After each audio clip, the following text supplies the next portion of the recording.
project time. So my Black Friday is working on my black trailer, I guess.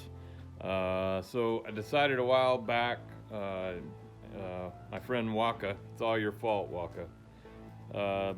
He's got a trailer that we helped him build that's fully enclosed. He pulls up to camp, he levels it out, he climbs in, he's done. And he's always taunting us.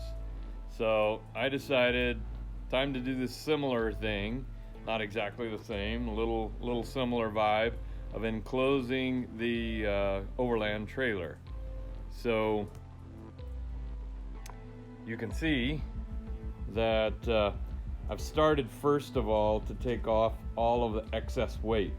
There was a big steel toolbox which is over there now, and I took the panels off and got everything cleaned off, and now I'm beginning to take the diamond plate decking off, trying to lighten it up as much as I can. I do have a new axle on the way that I'll be adding to it. It's a straight axle that'll replace the drop axle, and then it's also got the right length so that I won't have to run the spacers that I'm running on. I'm not sure if you can see them or not, but see the spacers that I'm running on there now. I'm not a fan of running spacers on anything ever, if possible.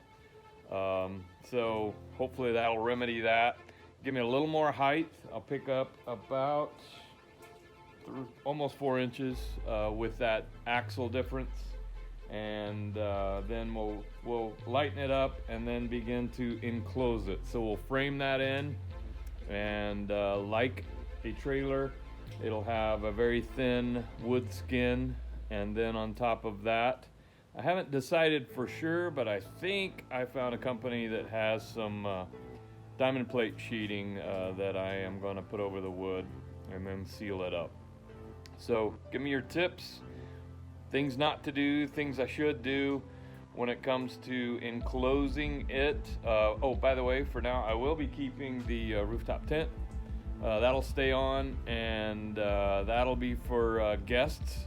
More than anything, it'll be also for the awnings, to hold those up at the right height, and it will still have at least one of the jacks to lift the awning and the tent to the appropriate height so the awning can go out, as well as then adding the annex on the rooftop tent.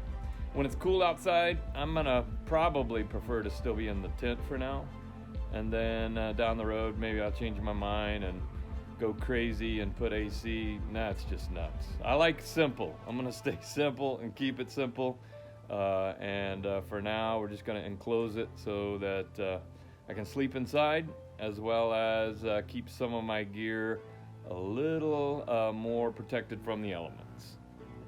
So that's the deal on the Blue Burrow Overland trailer that we'll be working on. More updates to come. Like, subscribe, share, and follow the process of building the trailer, Overland trailer, into an enclosed sleep-in trailer.